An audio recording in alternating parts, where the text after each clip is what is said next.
wanted to gather some of our folks together, the women elders who helped prepare the remains for reburial, our pallbearers, our watch guards, and our community members to dialogue around what the whole reburial ceremony meant to us. One of the things why we got it so quickly was one of our guests of honor is moving across the state, so we said, we've got to get her before she moves. Thank you. So we said, you know, we really wanted to reflect, take a moment to reflect on what it meant and capture that moment. Because in looking at the pictures, if we get them up, you'll see, just getting right there. We know that the event was highly emotional. It was filled with tears, laughter, and joy. And looking for myself, looking at the black men who were gathered there, I was totally awed by the total emotional expressions on their face, and I really wanted to understand what that meant. What it meant to our women as they were preparing the remains, what it meant to our men as they stood and watched the reburial of the ancestors. And so this is why we're gathering. But it's in reflecting also that I want to see, where do we go from here? I think New Hampshire has a unique role and a unique opportunity that we don't want to miss. We came together as community, as brothers and sisters, as men and women to right a wrong, to honor those who were forgotten. And we did it in grace and beauty and on contemplation. So where do we take this? What does it mean, and where do we move from here? We have an opportunity to create a model for a dialogue on race. And I would like us to start with that reflection and see where we can take this dialogue from today.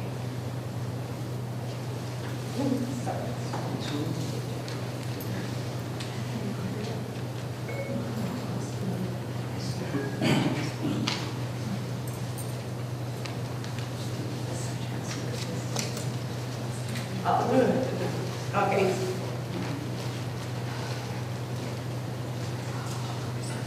The reason I'm just kind of waiting to get the pictures up is because Valerie, you wanted to say something?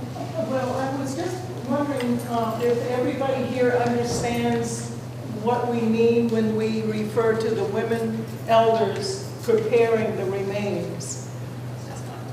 Does everybody know exactly what that means? No. I don't. Durian, Dr. Kathleen Wheeler, who is the archaeologist, would you sort of just briefly describe what that was all about? One of the efforts that the community made was to try to bring as much of the African tradition to these unknown people. And in the African tradition, it's the women who prepare the burials, prepare the deceased for burials. So the community sent out a call to the female elders to come to prepare the bones that had come out of the ground in 2003 and 2008. And it was a woman-only activity. We had to usher one male out who came with grace at his heart, but we had to send him away from the door because it was the women's work to prepare those bodies for reburial or for burial the first time. And for the archaeologist, it was a moment of seeing the bones that had come out of the earth. The bones were dirty and crumbling, and they were placed in white cloth in brand new caskets that had been made specifically for this event.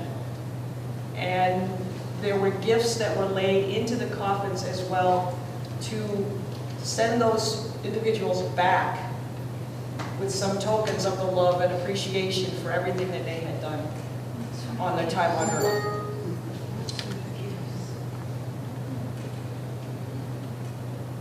I have a question. Yes. Nothing against women, of course. Please. Why not the elder men in the community? They have their own role to play. After the remains are prepared, the men and the boys are those responsible for carrying those caskets and those deceased to their place of burial. So there is a male and a female place in the whole ceremony. And Thank you so much. yes. When you say that the bones came out in pieces and they were, of course, buried under this road, and so they were, dirty and so forth, is partly preparing, washing these pieces or not? We had done that as part of the science of The archaeology. in 2003. I see.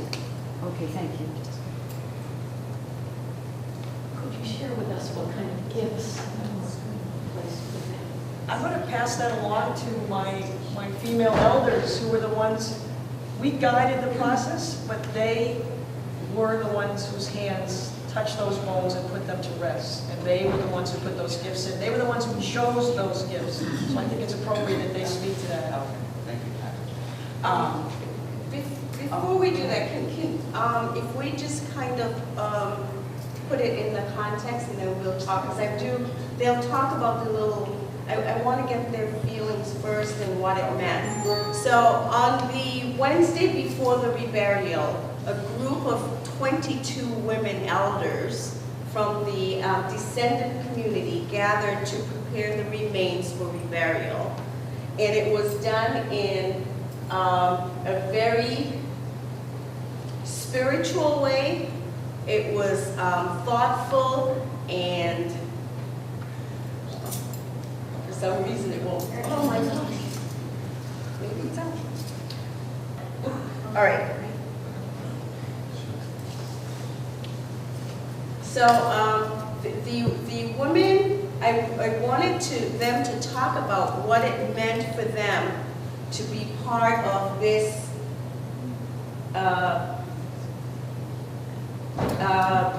preparing of the remains. When we first gathered, people were reluctant. You could see, well, what are we doing? Some people were into it right away. Some people wanted to just get down and do the work. Some people, there was the reverence.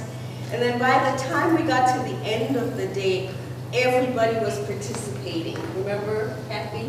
It was really a strong and moving day. So just what it meant is what I'd like to ask. And we can start with you. Okay, thank you. Oh, okay, I am going to premise it on the original question because what I put into the casket is going to tell you some of what it meant to me. And I just simply, I had thought about it for a couple of days, and before I drove up from New York, I thought about what I wanted to do. And I decided that I wanted to just write a message, not just to the person whose casket the message was going to go into, but essentially to everybody who's beneath the ground there. And the message was not just from me. It was, I felt like the spirit within me that encompasses especially my parents and my forebearers, I say slave ancestors because that's where my focus always is in the work I do. But I needed to speak. I needed to make them, the people in the casket, know that we understood. We understood. And so I tried to say what my parents would have said to them. I tried to say what my great-grandparents who came to Portsmouth in the 1800s would have said to them. I tried to convey love, and I tried to convey, and I'm not sure why, but hope. And maybe the hope was for the future and what the burying ground meant and what the whole ceremony meant. Because participating meant a lot to me, and I know that every woman felt this. It wasn't just, it meant one thing to me. It was a myriad of almost confusing emotions to me. I wanted to cry, I wanted to laugh, I was proud to be part of it, I was scared to be part of it, I wanted to do the right thing, I wasn't sure if I could, I wasn't sure my head was in the right place. But when I got there, it was, and I felt that I did indeed pay homage to my ancestors who came before me in doing this work. I also did not know, I only communicated to Liz and to Valerie that I thought it was possible that I was touching people who possibly came from my family. So it was a myriad of emotions, and especially pride in being able to participate. I would love for Liz, can I do that? To talk about what it meant to her and what she put into the casket? Absolutely. This is my best friend from Portsmouth. Thank you very much, Beth. Well, you said just about everything that I was feeling myself that day. I was absolutely at that moment practically speechless. I was filled with so much emotion.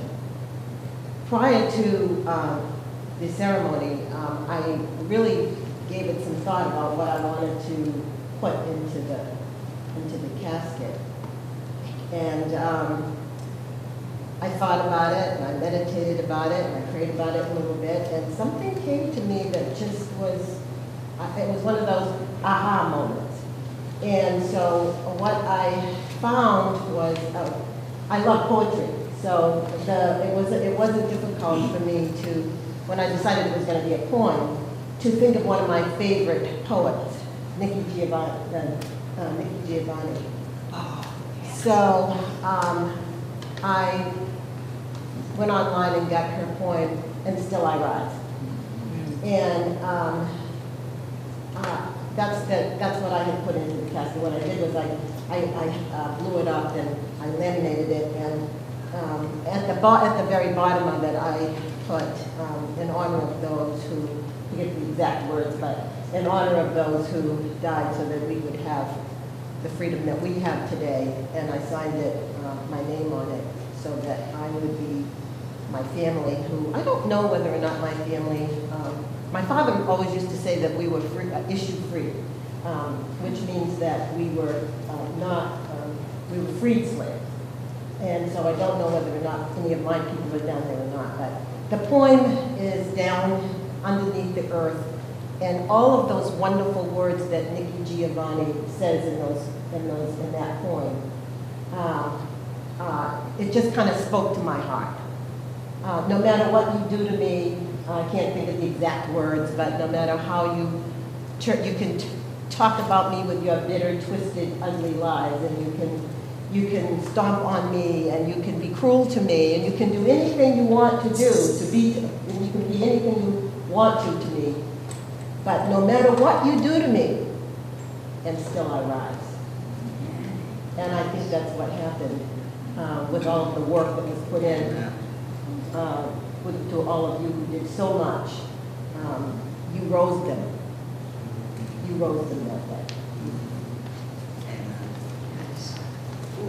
Picture just went by, and I thought I'd just mention that real quickly. The caskets were filled with shaven wood that was done by Peter Lamb. He couldn't be here today, but Peter said that for every hand-planed piece of wood that he did to put in that casket, he thought of the middle passage and said a prayer for each soul that went through there. So, And tell them where the wood came from. oh, and the wood actually came from Rock Rest.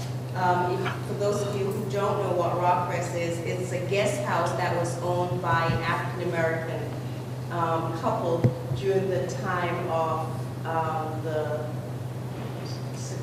segregation. And before public accommodation. Yeah, yeah.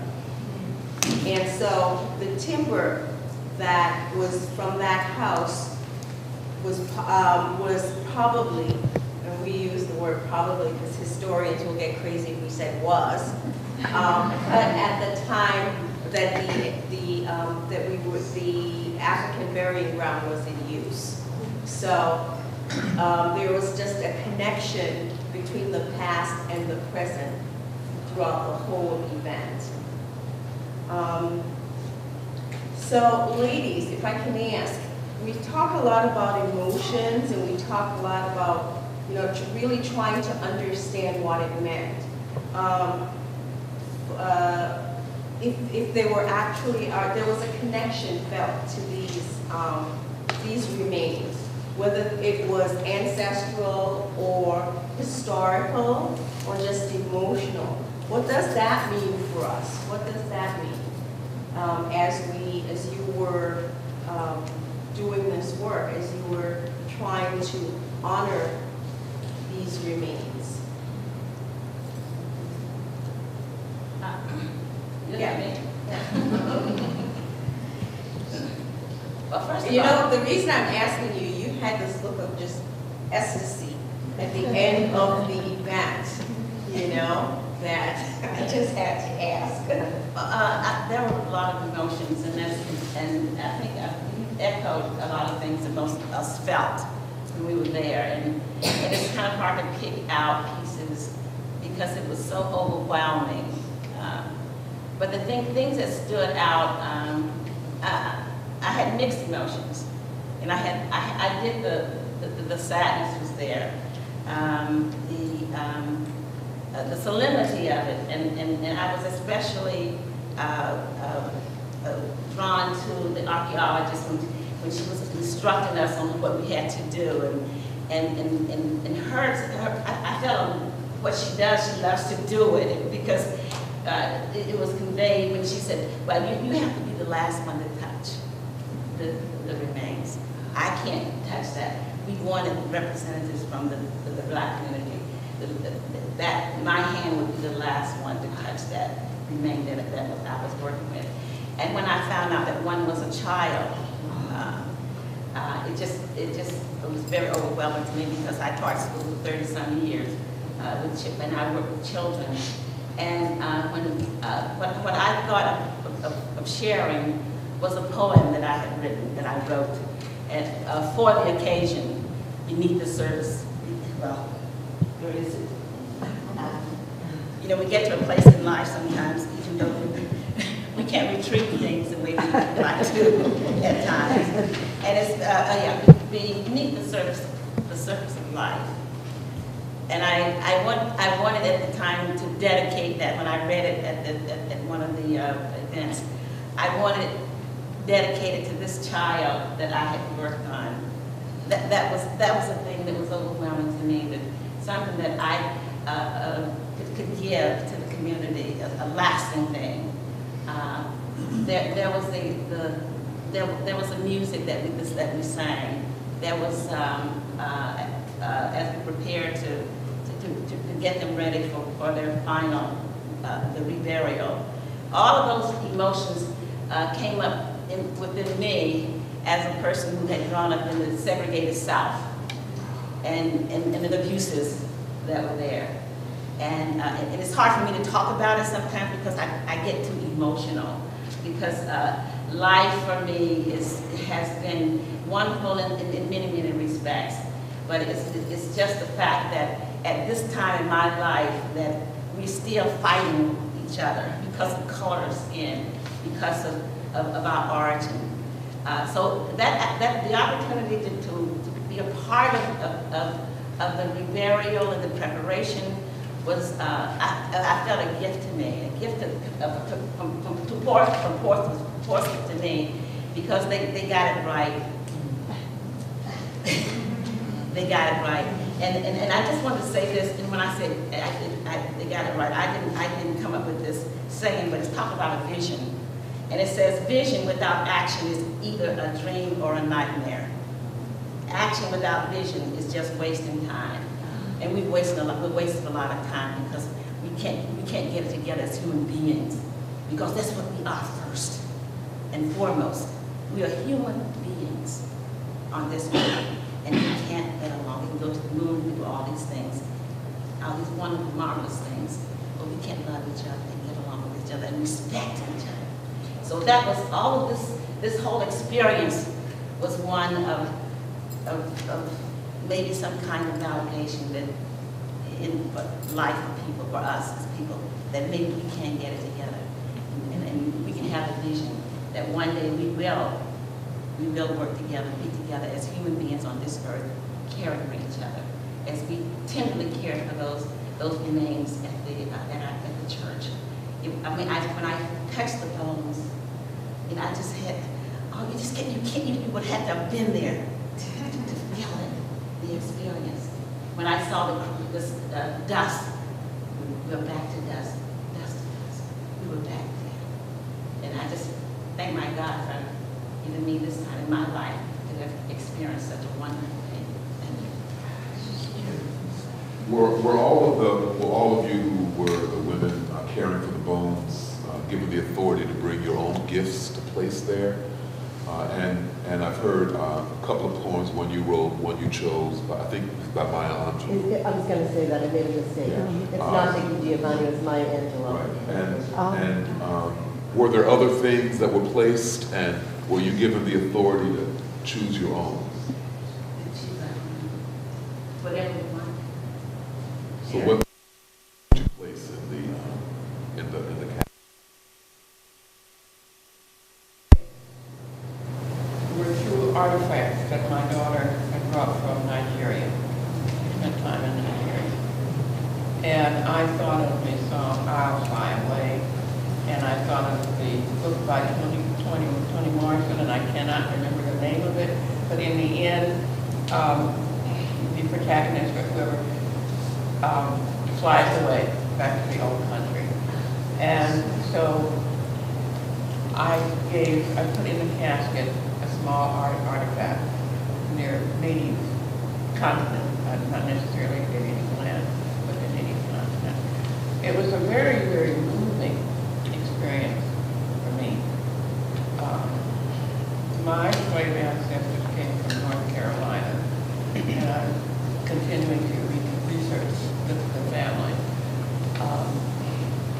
But I'm old enough to remember the stories that came down from my mother, from my grandmother, on my father's side, from my great-grandmother, who was actually, she was not black, she was Native American, and she was the child of a plantation master, and she lived in a big house. And she hated her father because he would never let her visit her mother, who was an Indian slave in the fields. And what I know from my mother's family, and the things that my mother said to me, and she wasn't a slave, but she had stories. You know, one of the things she would say to me was, why did they put salt on the wounds after they beat them? And I had no answer to that. I had no answer to that. But I wanted these people to remain. I wanted them to go back to the old country, to the old land. That was what I wanted to happen. And regarding the elders taking care of the dead, I always had this picture in my mind, and I couldn't remember it. It's from my childhood. And I remember then that it was my great-grandmother when she died. She was on view in our living room. And so the family did the bathing and whatever was necessary. And I went back to that. It was a very moving experience for me. As a musician, I thought about the spirituals all the time, and what part they played in giving the slaves the courage to belong. Now, records have said that the average slave, of course, with infant death and so forth, but the average slave only lived 7 years. And I thought about what they endured during those years and how the spiritual helped them to endure that. So it was an extremely moving experience for me. I was trying to get to this slide, thank you so much, just to show the artifact that you were talking about that you placed in. And You just missed it. It shows you. it won't stay. Hold it. But there's some of the gifts that were left. You know, there were shells, buttons, artifacts, letters, notes, jewelry, Beads from Beads. from Ghana. money, coins. Is it part of an ancient tradition to put gifts in the casket? Does that come from a long history, or was that a new tradition? In the traditional African burials, in Egyptian burials, people were buried with gifts, things for the afterlife, things that they would carry on, things that were important, their favorite cups. So yes, it's an ancient tradition that we just carried on. And typically, when we were doing the research for African burials, there would be shells, you know, cowrie shells, which was representative of coins at that time. And so, is there anything else that no? So yeah, we did. We tried to honor the ancestors in as traditional a way as we could, knowing that we didn't know their identities, but also imparting our own gifts, what meant to us. For me, the shells were from Jamaica, so it was part of me going in. I hope this doesn't sound inappropriate, but in response to your question, when my dad died several years ago, long before this, we put into his casket his favorite cigars, the newspaper. He always read every day the newspaper to see if his obituary is in it. So we gave him his newspaper with his obituary. And a package of grits. He always liked grits for breakfast, and some treats for the dogs who had predeceased. You know. Can I add something else? Certainly. It has nothing to do with this, but my daughter came to live with me after my second husband died, and so she was here when the African burial ground was first uncovered, and she was very taken with all of that, and she was writing a novel, and she put not that scene, but she put an African burial ground into her novel, which takes place in Louisiana. She said she was so moved by that experience that she had to include it. And plug, her novels will be coming out this year. but really, yeah, she was so moved by that experience, and she said, I have to include something about after she's dying. Thank you so much. So I'm going to turn our lens a little bit on. I'm sorry, I just want to say a few words. Certainly. For me, in the beginning, I was angry when I was there. I'm just going to be very honest about it. Very angry, and did not really feel any emotions. I think it's because in 1996 and 97, I had gone to Senegal, visited the island of Gorée, and actually saw where they kept the slaves before they moved them over to the Americas. And it just made me so angry because I couldn't understand one human being doing it to another and having it prolonged for so many years. I think also part of the anger for me, and having been raised in Western all my life, with the exception of being born in York Harbor, Maine, was that, racism is very subtle. It's extremely subtle. And my parents used to always say to me, it's not that you're better than they are, you always have to do better. And so you always were already, that you had to perform, you had to do something in order to get recognition. And I was blessed enough to get recognition growing up. But it's the subtleties, it's the emotion that's inside that really does get to you. And so while I was there for that day, I didn't feel anything. And I know I purposely shut it down because there was the subtle anger. It was the opportunity, if I've gone to Senegal, taking the boat over to the island of Gorée and seeing what was there. The gifts that I brought were from the island of Gorée because everyone has a dream of going back home. And I am certain these slaves always thought about my home. You know, how do I get there? Why can't I get there? And Lord, why am I here? The other reason is that I find that having also just retired in urban school settings as a speech pathologist, but one who always did co-teaching in the regular ed classrooms, that I was really upset that our children today do not know their history. I am really upset that we do not teach it. And not any more upset than when I was here in Portsmouth and was not taught it either. I got information from my parents, but that's all I got. And so it always has been significant for me as a teacher to pass it on, you know, and to let our kids know.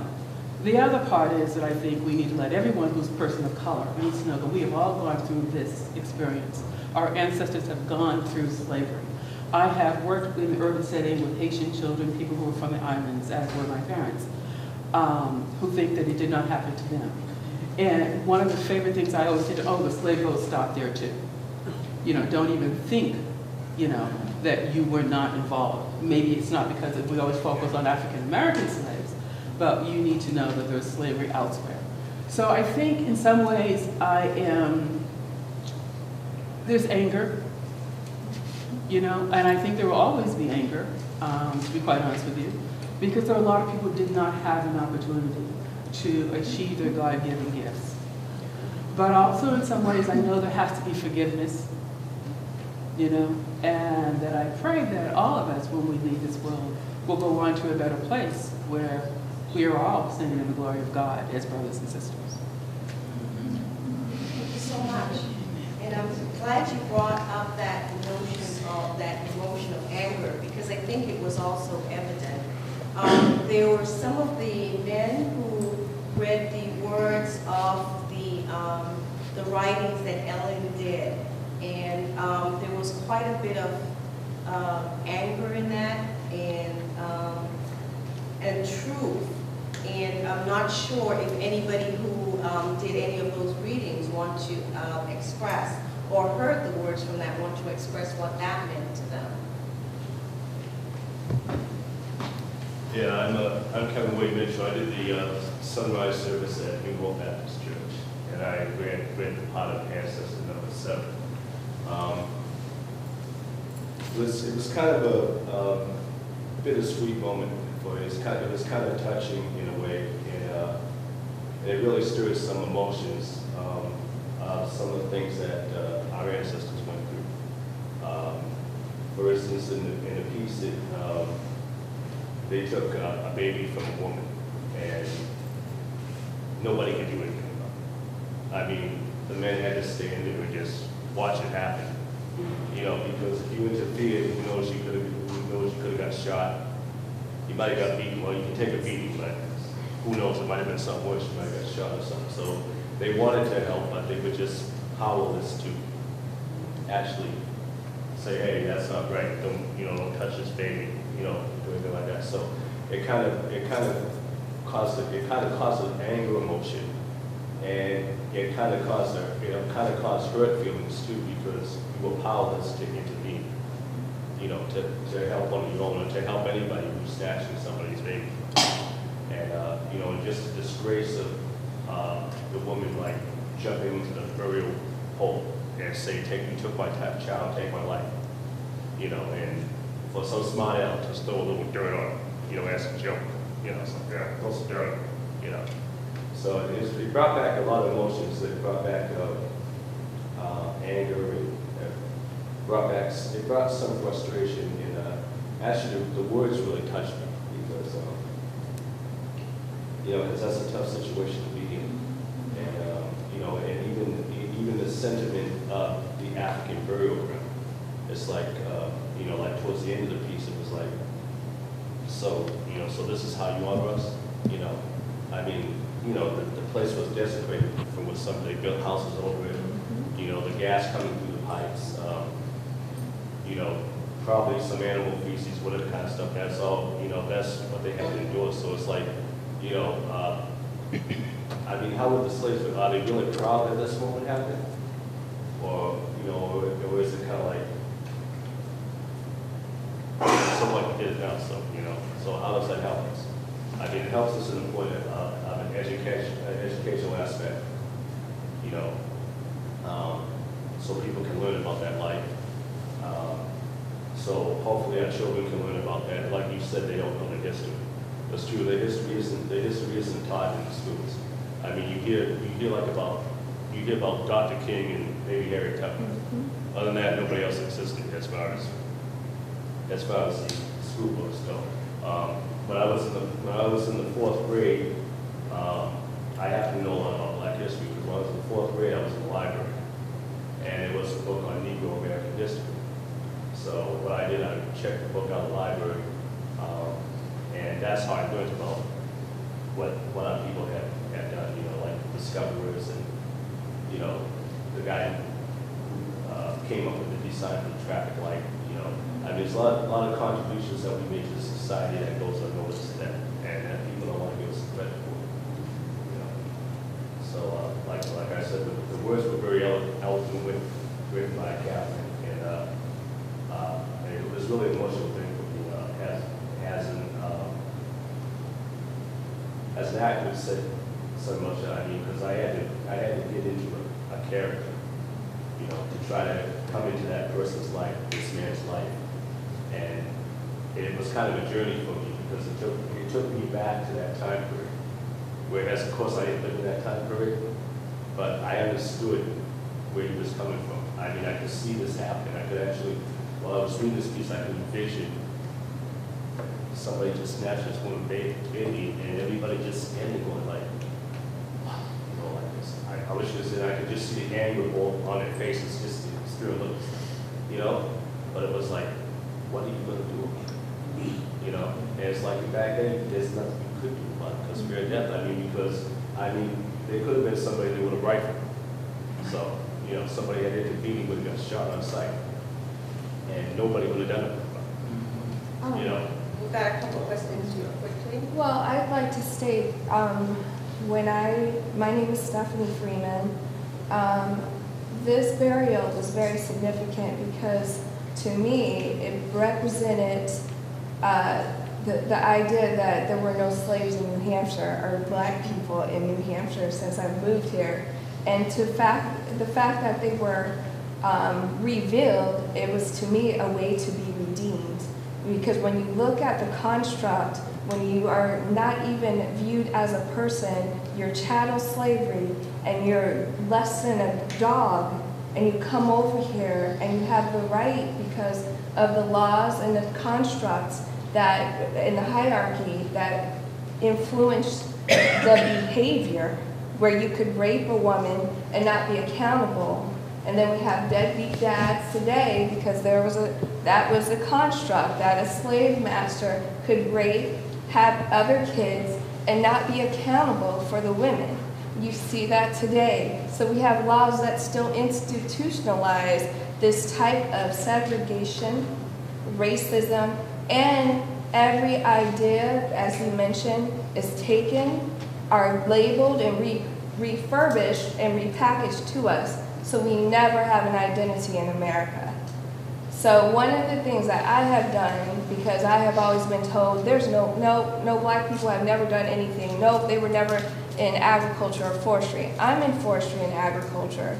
But my passion is that we built this country. We had skills and skill sets to build this country. But we have never been given that credit or due because we're undervalued and underappreciated. Amen. I'm really appreciative that you brought up the anger. Yeah, maybe I don't have it right. Sorry. He's not a speaker. I feel anger.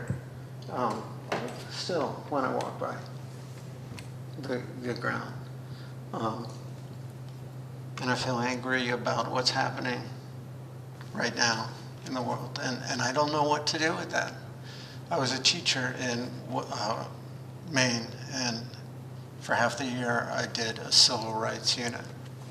And that was before the time that all these mandates, no child left behind, came in, and we actually had autonomy to teach what we chose and teach the skills that need to be taught through whatever we chose.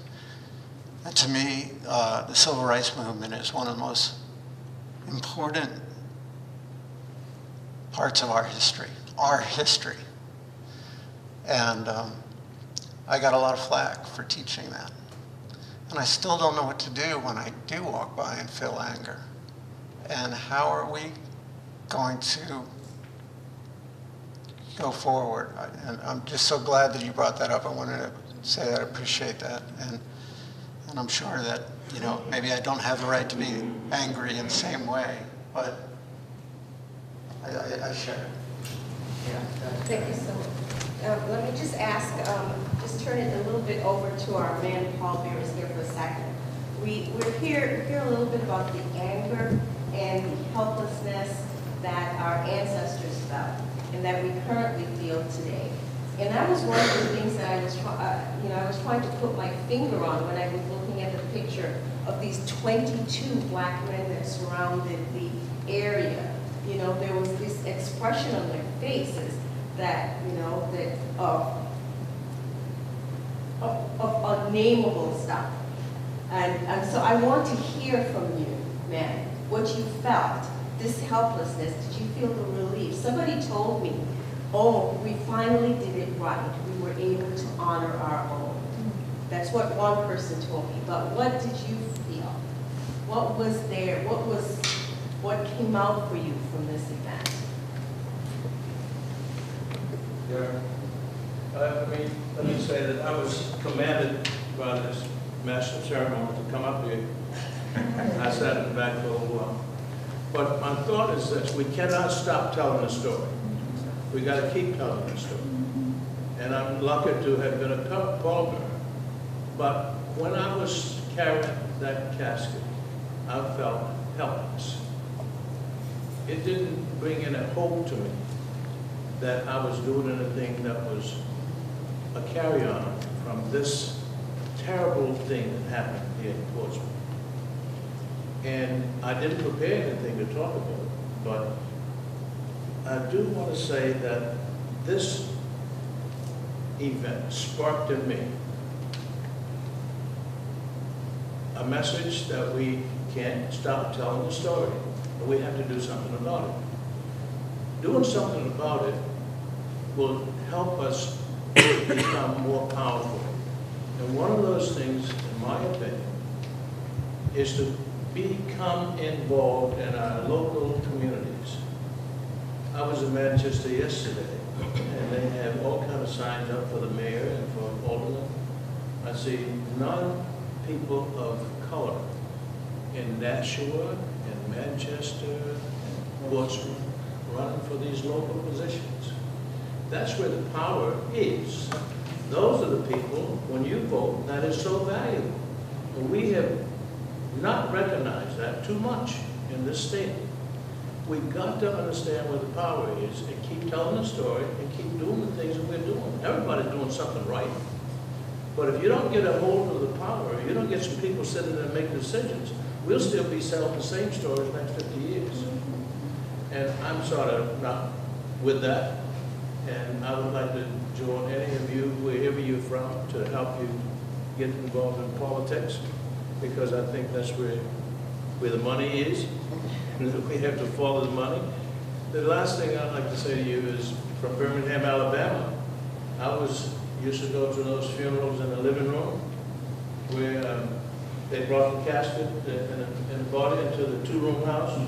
The front room was the living room. The next room was the kitchen. And we saw that person in my street, 29th Avenue. A lot of them died. I went to a lot of funerals and ate a lot of chicken in those kitchens. But, you know, it's a different time. And we have to look at it differently. We have to get a different grip on on where we're going and how we're going to get there. And one of them is politics, and we better be involved in it. If not, and education. And someone mentioned respect. We've trivialized respect in this country for women, for ourselves. We don't respect ourselves to a large extent. And one of the things, I know I'm not going to have a lot of friends when I say this, we have to stop calling ourselves black and white. Those are the two furthest points in a way in the world. And we're trying to say, get together and love each other. We say black this and white this, and every time we say it, there's a different elevation.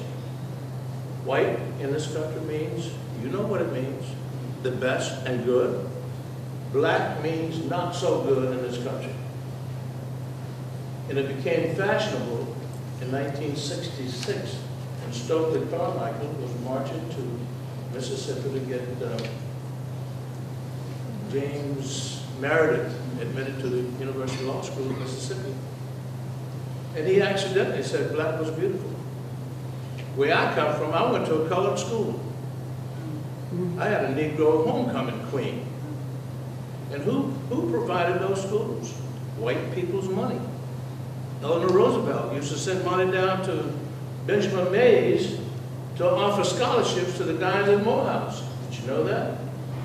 She was stealing from the treasury to send it to That's okay. But understand, we have to change this kind of, it's beautiful, the emotion. But we have to change that emotion to get some gears and do something in the political world and the money world here. And keep telling the stories. It's beautiful. And remember, I'm not black, I'm not white. I'm an American with an African tradition or heritage. You call it what you like to call it. But every time you say white, it puts somebody here. Every time you say black, in my opinion, I'd be very wrong, but I want this message to go onto the national stage and talk about the language that controls us. So I hear some yeses and nods for that, and I see some faces that go, wait a minute, I can't go there at all. Anybody wants to answer? Can I just, Bob, I'm going to look at you. Do you want to address what Harvey just said? No, I don't want to address what you No? just said. Okay. Do you want to speak? Sure. I'm Bob Bellinger. I'm a historian. And as I think about the whole experience of the burial ground, the reburial, having gone to the church the night before and morning for the vigil, being one of the pallbearers, what kept running through my head was this wonderful line from one of my favorite films, Daughters of the Dust, where the unborn child is talking about how remembering the past, says we recalled, we remembered, and we recollected. Very different ways of thinking about the past, about bringing it to you. And as a historian, I'm in the job of reclaiming, reifying, remembering, and particularly those who are the ancestors. And it brings to mind the question, how do we honor our ancestors, and how do we honor the ancestors of others? This is some of what I was thinking of as we went through this. Wonderful, wonderful ceremony. How do we think about the past? How do we develop a collective understanding of that? One of the first things to remember, in our language, black does not mean slave. Some of those people interred there may not have been enslaved. Let's not see those terms as interchangeable. When we do, we reduce what the presence and contributions of those who were enslaved and non-enslaved gave to the founding of this country and the building of this country. We think of them only as these physical beings doing work for others, and we forget that every one of those bodies was connected to a brain. And there were intellectual contributions made as well, in building, in agriculture, in all of that. It's important that we begin to piece these things together and get a fuller story. Each one of the people who was reinterred had a life, had a history, had a family, had a community, and worked to make those a reality even in the most difficult of circumstances. When we forget that, we dishonor them. When we forget the sacrifices they may have made, so that those who would come behind them, many of us in this room, then we do them disservice. It is important that we look at what they have done. And having worked on family genealogies on both sides of the Atlantic over 2 centuries, what are the things that we remain, that we took from Africa? And what are the things that we took from here? And what are the gifts we've given back to Africa and to the rest of the world? These are all the kinds of questions we should be looking at, not so much as what hasn't been done, right? Because we know what hasn't been done. The question is, what are we going to do now? Yes. As James Brown would say, what are we going to do now, Bob? So we have to do that. We have to begin to honor that collective past, value the humanity, the common humanity we have, but also understand the particularities of our history here on these shores. Because the African-American story is the American story, and it is an amazing story. It is an amazing story if you take the time to listen to all the many voices and look at all the many artifacts and things that were left here so that we would know this story. And if we do, to take another line from Daughters of the Dust, then we also will kneel down and catch a glimpse of eternity. Thank you. Thank you. Your statement reminds me that before I read Valerie and Mark Salmon's work, I thought of the people who came and were enslaved as blind slaves. It took my reading that book to understand these were people who came, who had their tradition and their talents and intelligence and the craft, all of it. And I can, look with great humility at so many of the talents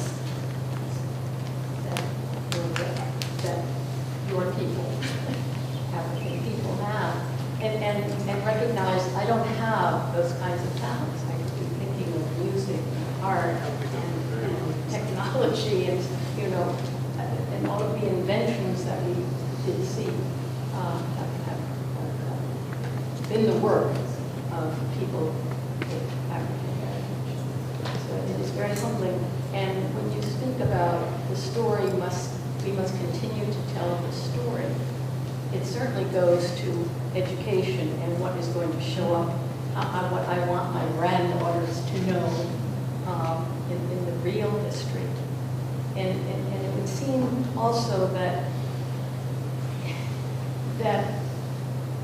there must be a way that every year, maybe many times within a year, that the story gets told in many different ways, whether it's if it's theater and it's film, and thank you for listening. Okay. I just want to say one more thing that I think that sometimes it gets lost during the ancestral burden. That we think of these people just as slaves and what they did as their contribution as slaves. But I often say, and just working with a fellow teacher this year, planning a curriculum in social studies, that we cannot address slavery in America until we go back to the kings and queens of Africa. Because we need to let people know what was destroyed. And I think that's really important. They need to know what was destroyed. My mother used to say, get out of here before I kick you from here to Timbuktu. And I was like, oh, what kind of word is that, But it wasn't until later that I realized it was a world-known university that was happening in Africa. Do you understand? And people from Europe were coming in to study. and that we had these kingdoms, whether it was Ghana, Mali, whatever. But there were people from Europe coming over to study and to learn what was already established there. And so, yeah, we talk about the history of America from slavery, but we need to let you know, and not only what their contributions were once they got here that we never got credit for, but we also need to know what was destroyed. Sometimes as a kid you think, oh God, why didn't they fight? Oh my God, didn't they do anything? Well, yeah, they did a hell of a lot, and we were far more advanced than the Europeans, who then came over and destroyed what was there first. And I think that's important. Before you talk about slavery, you have to talk about the nations that were happening at that time in Africa and what was truly destroyed. Can I just say something? Just on what you're just saying. 3 years ago, before I retired, quite a few years before I retired, I wrote a play, Listen to the Drums, a tribute to Harriet Tubman, and we started in Africa, 2nd graders. Yeah, very important. It's called putting a face to it. Yes. As well, and you do have to put a face to it. That's okay. I wanted to pick up on those last 2 comments. But in the context of the emotions that I felt, part of the emotions I felt that day had to do with my own commitment to organization. That is to say, to realize that this didn't just happen. It might not have happened if not Jerry and Valerie didn't stay the course over a decade of enduring commitment and sensible organization and spiritual connection, not only with what that past meant, but with who we are and how we operate here now. It's very impressive the way in which the 2 of you brought this city together. I really wonder whether,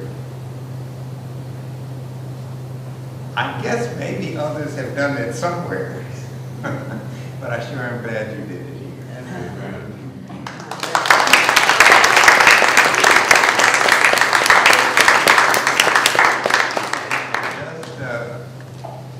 Semi-final note on that. The notion of what was destroyed in Africa is important, but it's important for us to know that they too recreated there. Okay, I mean, they suffered a lot, but they also reclaimed and survived and endured. And Jerry and Valerie are going to be part of an organized effort to have us understand that by bringing the Queen Mothers here to Portsmouth from Ghana next spring. You guys are the first to know. Yeah, I was going to say. Well, it's important that that happen, and it's not going to happen automatically. We're working hard on it, but we have your example of endurance, of an academic word, perspicacity, of insight, of commitment, of sensible organization, of the ability to get people to work together around that kind of issue. And I am certain that if we could match you in Boston, in the Boston Pan-African Forum, that's one of the organized frameworks for bringing the Queen Mothers here. We'll bring 3 of them, and their entourage, and all of their majesty. But part of what we need from that is to understand much did endure, despite all the damage. And that indeed, they represent a role that we find it hard to appreciate looking at American media about Africa. Not just that there is still glory there, but that women play a central role in it. And it'll give us a chance to see see this through a larger frame. So I'm so glad that the two of you have taken this on as one of the many next steps that you have involved yourself in. And thanks for letting the word out. I do want to just, I see a bunch of hands, but I want to turn the dialogue a little bit around to the whole spiritual aspect of this event. What it meant. There was a lot of spiritual traditions that were kind of honored in this event. And many times, Valerie and I and everybody said, well, the ancestors were talking. They wanted us to know their presence. They wanted us to lift them up. You know, they speak to us in different ways, in different manners. And I'm hoping that we did them honor, that they're satisfied in the way we honored them. But I do want to, hear from some of the different reverends and the different traditions to hear just what this meant on a spiritual level, and how the reburial, the events, can move us in a spiritual way forward.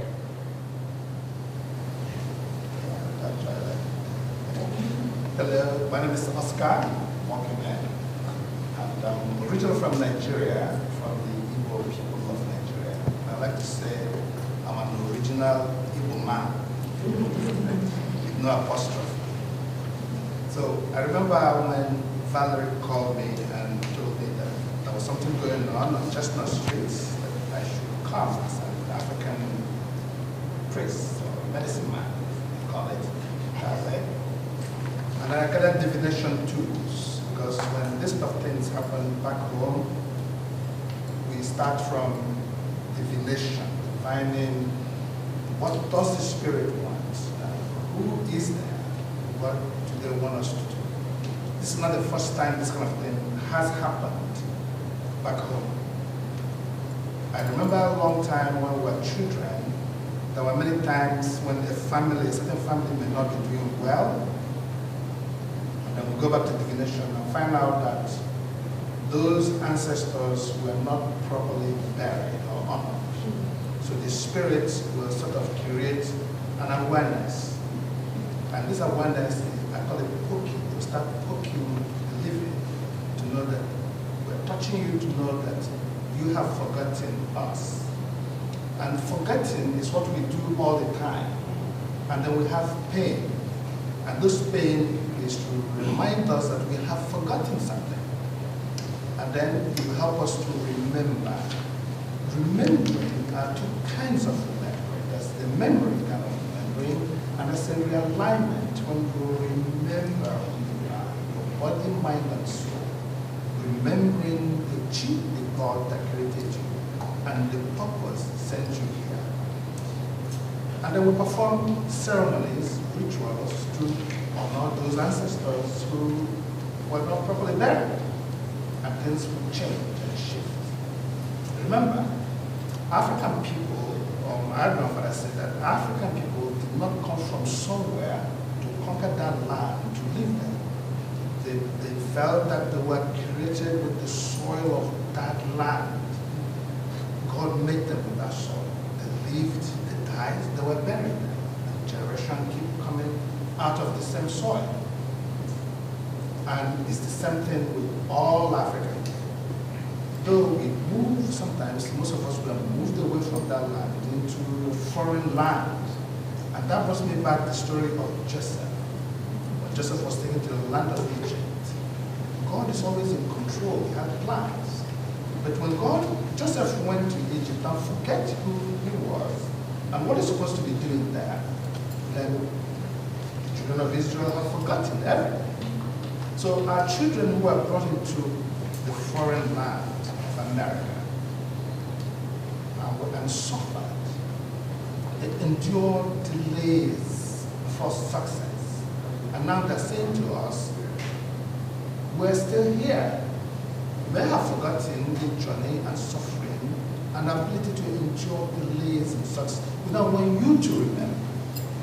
I felt like most of the divination and prayers and rituals performed before the interment. I did a lot of personal work on my own to hear more, to know what to say. And all I keep hearing is remembering, this is not a time of anger. This is not a time for blame. This is a time of honor. This is a time to rise, to show that you have pride in our bones, our burden. Rise above those insignificant suffering, name calling, identifications. You know, it wasn't until I came to America that I realized I was black. And I was a colored person. I remember going to the Harvard program and they said that colored people were coming. And actually when I bought a camera, I think there was colors like green, pink, golden like that. And I sat there and I was no colored. I said, I think I'm in the wrong place. So what do you mean? I said, colored people were coming. Because these are colored ones. I was so upset. and again, and I realized it was an NAACP meeting. And I said, people should never call this organization colored people. And then when I started business, I realized that black people are disadvantaged business people. And I look at me and say, I'm not crippled. Then how am I disadvantaged? And I realized that the words mean so much to us. So, coming to the vigil during the internment, I walked up to the stage or to the temple. I felt a turnaround. I don't know what it was, but something made me turn around. As to say, turn around. Look back, come back here. And I said to Jerry, and I think they give me a problem for you to solve. Remember? During the ceremony. And I said, what is the problem?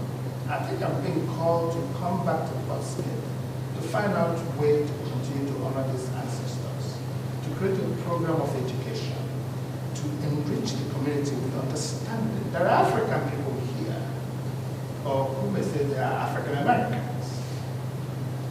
These African Americans, brothers and sisters, need to find out through the science, test their DNAs, to match their DNAs with the DNAs of the bones that were discovered. And they begin to remember and reconnect. Is your great-great-grandfather down there? Is your great-great-grandmother there? Because there are mothers there, there are fathers there, there are children there. Which of these relatives relate to you? So to move forward, I challenge people who live there in Portsmouth, go get your DNA tested. And let this DNA new test match the DNA. And I think you guys tested the bodies. Match your DNAs with the bones. And that gives you, that is your grandfather in there. That is your grandmother in there. Because this DNA has been matched to a particular tribe, then the journey back home will continue to find out what village did these people come from. And who are you? Where did you come from when you live here? So that will be my challenge. But we will continue to grow, we will continue to honor these ancestors. Instead of dwelling in a place of anger, let's turn this anger into glory, into a powerful presence to say, okay, you see, we are sitting in the library. This library has foundation, rocks, stones, iron, metal that held this building. The bones of these ancestors are our foundation.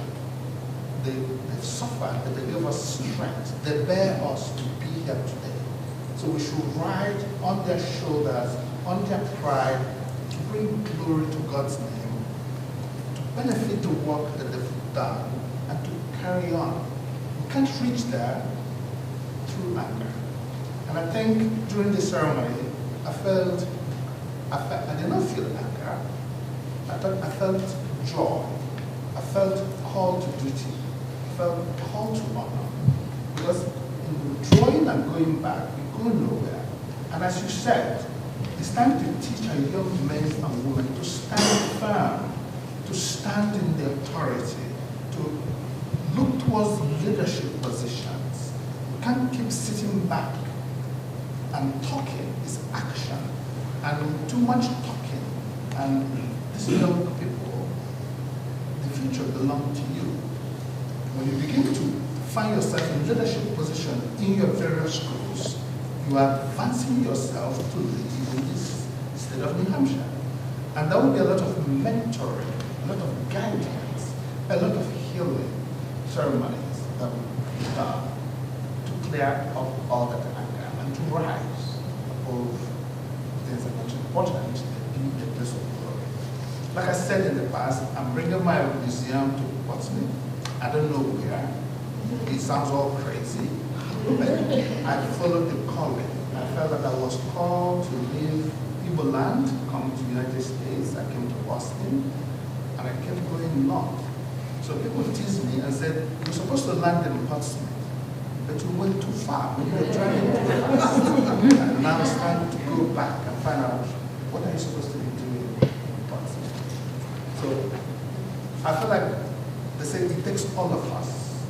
And I've been looking for Mr. or Mrs. all of us. I haven't found that. I felt it takes me. What can I contribute?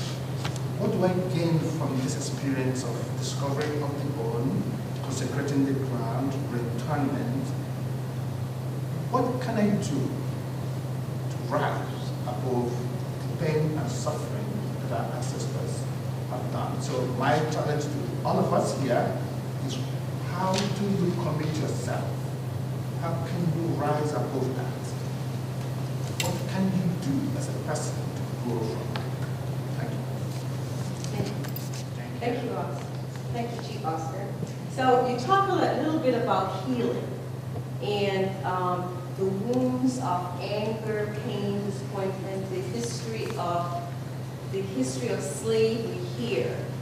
How, if we don't talk about it, how, if we never get to understand what the pain means? How, if we don't ever talk about the generation of ingrained, institutionalized racism that have changed the mindset of a culture? How do we heal that, and how do we move on? One of the ways that we could start, and I think we started already. I think you're right on target. I think everybody here is right on target. But we have to call it what it is. In this country and in this world, it's called white supremacy. And we've got to believe that. There's 7 billion people in the world. 5 billion are people of color. You call them Africans, you call them black, you call them whatever you call them. The others are Caucasians or without melanin. And they control the world. They control this country.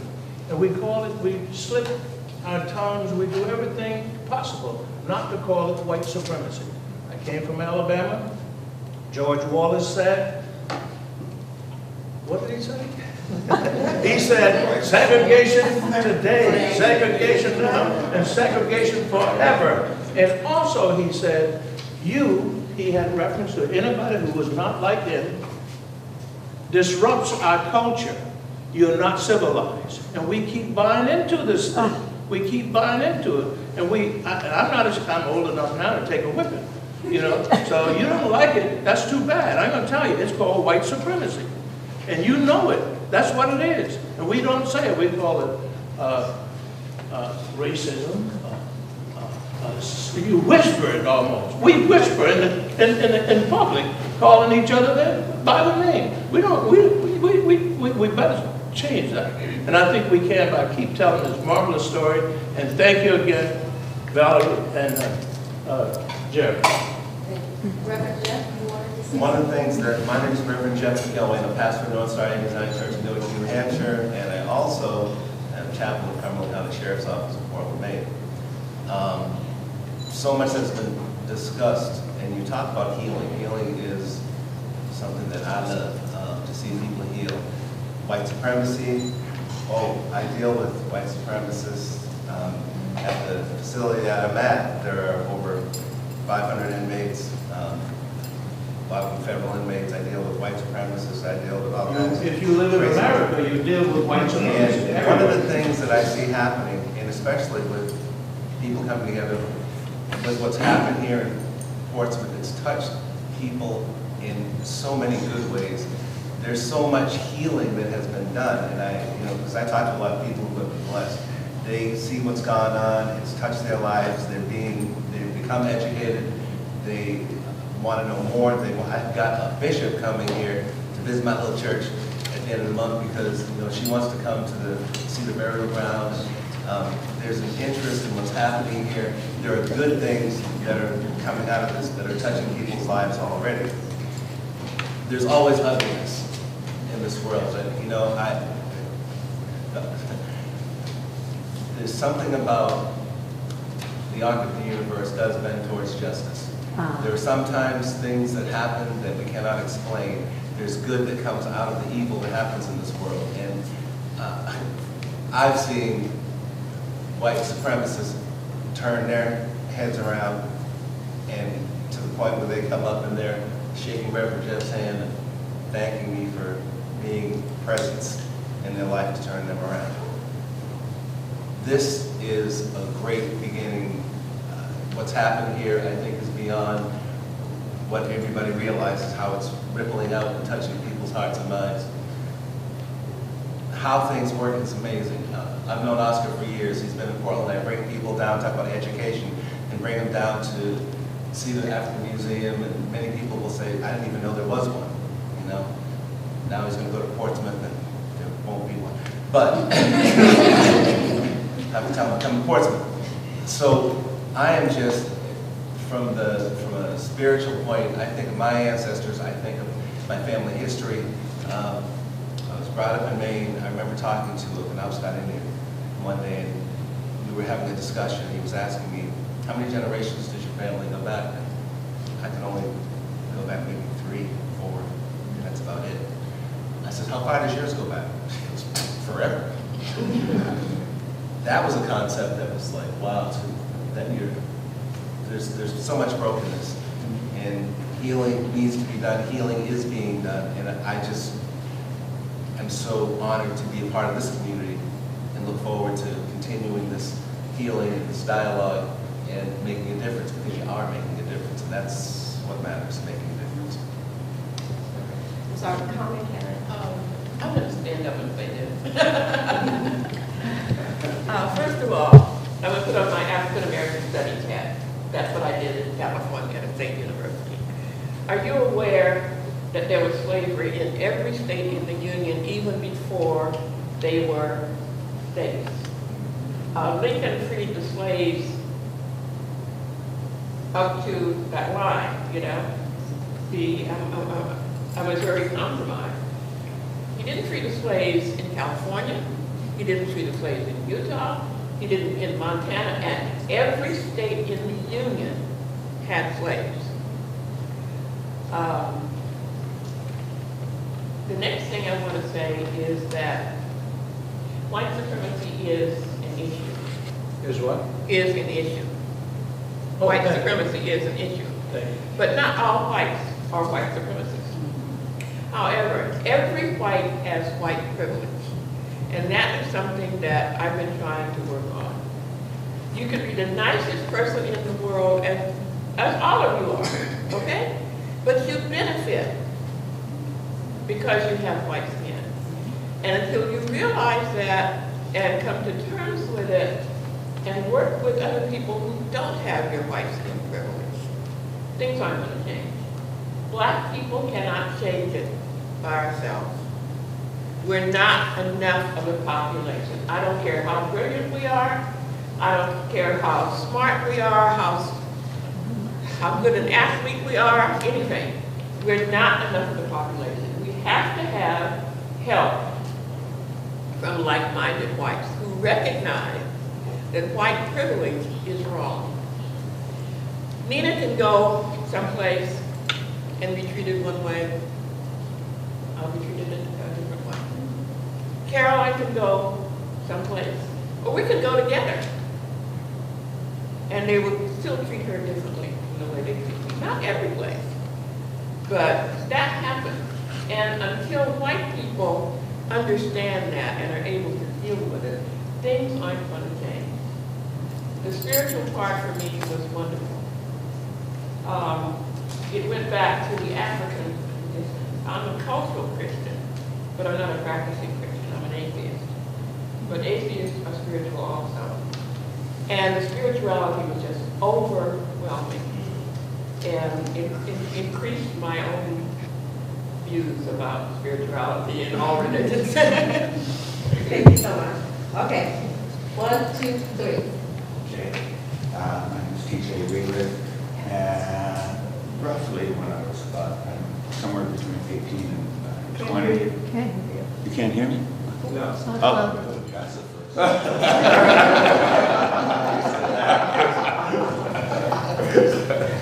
Anyhow, my name is TJ Wheeler, and roughly when I was about somewhere between 18 and 20, I read autobiography of Malcolm X, and I remember that one part of his book when he was definitely still very much into separatism, and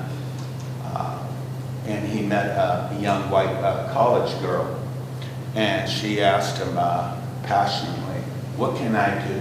What can I do to help?" And he looked at her with that little smile on his face and said, "Nothing." And later on in the book, he says, looking back in my life, that was one regret that he had. And what if he had her to talk to again, he would say that, I want you to go to white people and give your story and give your testimony. It's important for us right now, at that time, in that place, to have a degree of separatism, because you're not helping anybody unless you get your own self together first. Just like the original song, "We Shall Overcome," wasn't called "We Shall Overcome," it was called "I Shall Overcome." And when Pete Seeger and other people wanted to turn it to the plural, they resisted. And this came from the Gullah community of the islands off of South Carolina. And they were adamant about keeping it, "I shall overcome," because they had a greater degree of anonymity for hundreds of years, more than almost any other group of blacks in our nation, because whites couldn't hang out with smallpox and the mosquitoes and humidity of the islands up there. So culturally, they had been a lot freer, and they had preserved that I can't help anybody until I help myself. Get my own act, get my, as Malcolm said, house in order. And I took that to heart, and it's been my white privilege to be able to spend, what is it now? But I did my first blues school program when I was 19 years old. So you might be thinking, well, what's that got to do with Black history? Well, Cornell West and August Wilson, late August Wilson, have both said in their own words many, many times that someday the world, including blacks, will realize that blues was the oral chronicles of Black history and everybody else was ignoring it. You know, so I've used that as a window into schools for the last 43 years or so. And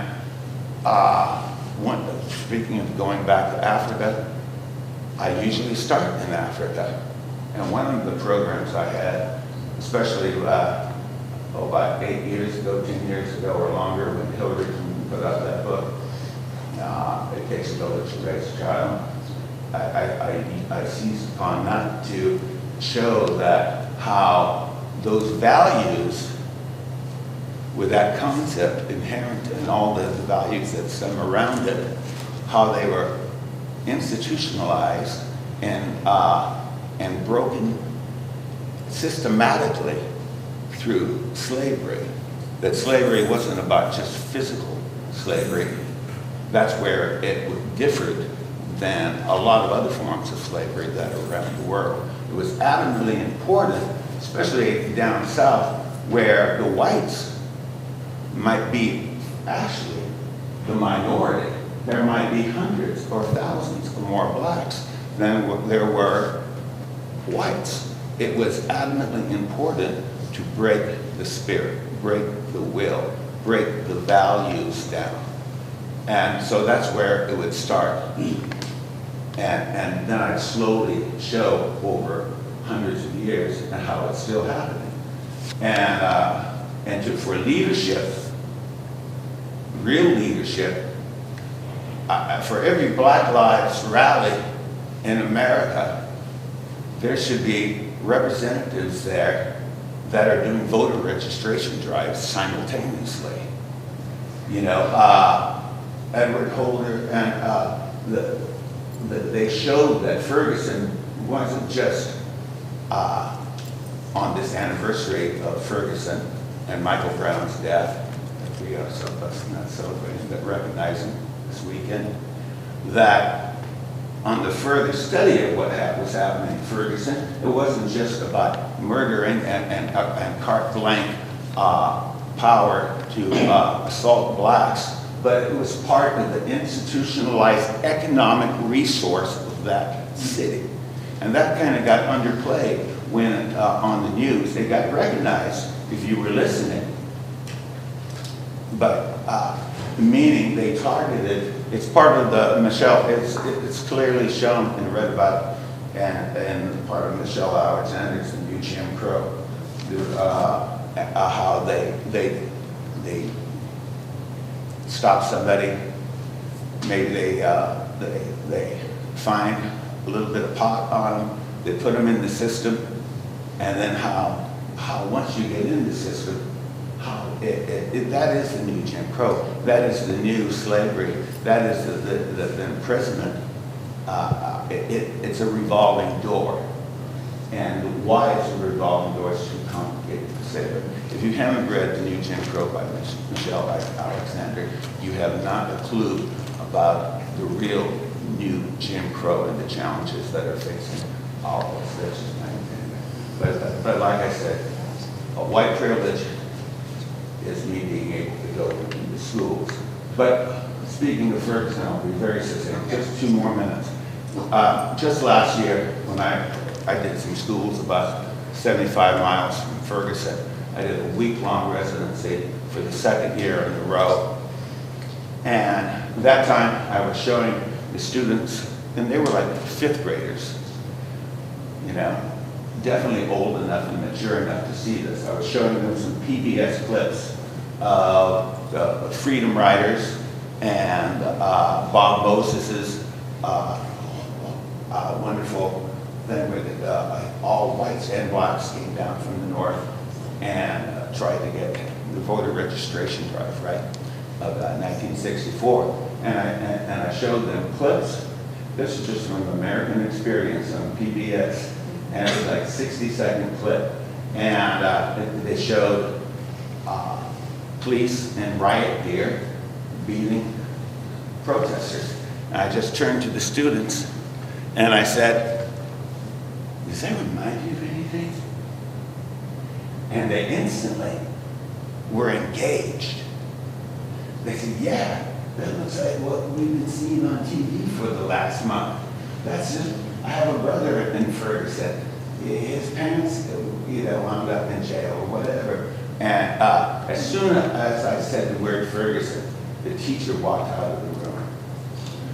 And when that bell rang, the teacher was back, and she had the principal with her. And they took me aside, but they were smiling. They were smiling in my face.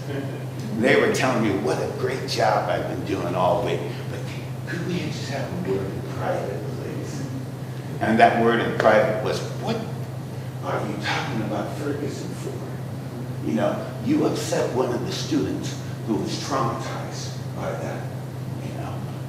And so I played the game to a degree, so I can just keep on going. And I said, okay, I won't say a word Ferguson anymore. But anyhow, I was supposed to go back this year and I got fired. And they never told me that was because of that. They wanted to take things in a different direction. But I got it on the street, and that's just one of the countless times that I've been fired for telling the truth in school. Thank you so much for sharing that. This is what we're trying to do with this, with our gatherings, is first of all, find the language that we use to talk, because we're so unused to talking as a group, as a diverse group. You know, we'll talk in our own silos about things, and we don't, but as a group, as Americans, black, white, Latinos, we don't have the language or the experience, or we haven't practiced it enough to get beyond the hurts, the pains, the white supremacists, the words that really fire you off and shut you down. So I am really thankful that people are here today and are willing to open up. It's just the beginning of the dialogue. We've got a long way to go because there is a long history of hurt, pain, rejection. You know, it would be really good when we can get to the point and do what they did in South Africa and talk about where people actually got up and talk about the pains, you know, that they can release that we can, what it means to walk in a store and you're followed all the time, or what it means to be in a class and a teacher tells you, you don't worry about trying to be for a doctor, that's not for you. What does that, you know, what are those stories and what does it mean? Once we start dialoguing more around those issues, then we have the language and we can get to the heart of this and be human instead of separatist. So just that's a segue into what I was going to say, and I'm going to be brief because I know we've got a time issue. I just wanted to say that I think it's great that there's this conversation going. I think there has been, for many white people, and maybe I'm wrong using the white terminology. You're quoting at me, man? All right. I just want to say that I think that sometimes we don't know, are we supposed to just act like you're not who you are and you haven't been through what you've been through because I want to be polite and I want to be nice, but am I not really supposed to talk about this? The fact that people are talking like what Carmen said about we can be together, but somehow or another, I recognize more than she simply because of the color of her skin. You know, it isn't something we grew up with knowing in our hearts the way you guys do. And that's why this is great. All of this kind of exchange is great. It's great to be able to talk about these things instead of pretending it doesn't exist, which I think is not only true of me, but probably a lot of people. I happen to know some people in this group because I've had a little involvement, and that makes a difference. But even then, there's a lot of people who just don't know how to approach the subject, so they ignore it. I would just want to say one other thing. We do have a phenomenal leader. As far as I'm concerned, I wrote on Facebook last night in response to somebody who is a bit right-wing, that I think that the president, he was criticizing President Obama, and I said, I think he will go down in history as one of our greatest presidents. And I think that he has done a huge amount, but we've got to do way more. And I think this group and others here, there was a lot of very bright, knowing, caring people here. Couldn't you get together with Reverend Hilson and others to get a program into the schools? You could bring art, you could bring music, you could bring all the other contributions to history. I think if Portsmouth could do that, it could be actually set a precedent for other places. My daughter teaches in a boarding school, and one of her students is a black woman, a young woman from, well, originally from New York, and she's now working in Charlotte, North Carolina, in the school and doing great things. And her mom was with her and a friend, and we went to the burying ground, and then the mother, who was a sweetheart, told us about the one in New York, and that they'd been there, and You know, word gets spread. And what Portsmouth can do with this, it's made this huge, enormous contribution. I think you could continue it. I really do. Thank you so much for mentioning that. We do have our first curriculum for the schools that Valerie can hold a copy up that we'll be sending out. Which is awesome. So we're working on it. You're going to send it? Do you have some here? No? Not yet? Yeah, we have a couple here, so we can give you. Okay, thank you. Thank you so much. Yeah, we talked about healing, and you know, I think, and we had a speaker here who mentioned kind of what are we doing today and things like that, and I felt like that was something that I needed to address. I mean, like things like the new Jim Crow and things like that. I've seen this legal system locally firsthand, and I think there's a lot of work that's always left undone as far as what are we going to do to build our own institutions to support people of color. So like one that we have that's very successful is the Black Church. So you mentioned like a Reverend Hilson or a new pastor today, but we've also got to make sure that we're doing things to support people that are like, we're good with scholarship, but also people that are going through day-to-day struggles that could be part of our movement. And I also need to talk about why I think New Hampshire is special. You know, New Hampshire, last time I checked, was like 95% white or something like that. 97% white. I'm sorry, 2% white people won't laugh. So basically, I think we have a chance to be a model because we build so much equity in dealing with white people. Like I just got back from South Carolina. I was there for 3 months. I was really burnt out because I had like a trial and all of that. I have no criminal record, but just burnt out. And then I went down there, and the Walter Scott shooting happened, and the Charleston shooting happened, and the Confederate flag debate happened. So even if you're a person of color and you try to go on vacation, sometimes you find that there's still work left to do. So I guess I say all that to say this: what we need to do as individuals and as a community is make sure that we're doing even a little something, even if we're just mentoring someone in our own family, to give them a chance to kind of not just know our history, but know where we're going. So I like the idea of leadership in schools and seeing yourself as someone who's important and valuable. Yeah. My husband just reminded me, I get very emotional about being here. In Boston on August 23rd, we will have a ceremony of remembrance of the Middle Passage. And that ceremony will take place at 3 o'clock in the afternoon on Sunday, August 23rd at Faneuil Hall. It's very important that it be at Faneuil Hall because enslaved Africans were sold in front of Faneuil Hall. And that is history that is not well known, and we are trying to make certain that people know that and that they participate in the ceremony of remembrance of those ancestors. So please join us, 3 o'clock in the afternoon, Faneuil Hall in Boston. Thank you so much. Last word, before I say the last word. Thank you for the opportunity. My name is Kate Lee, and I wanted to introduce myself as the new Portsmouth Poet Laureate. I became Poet Laureate in Portsmouth the same month that the African burial ground was consecrated, and I feel very much aligned with this memorial time. And I heard a couple of people mention poetry. I've also become friends with Jerome Meadows, and so the way you were making an announcement, he has a dramatic continuation of this conversation that's coming up October 23rd at the 3S space. And it's my job to collect poetry for this event.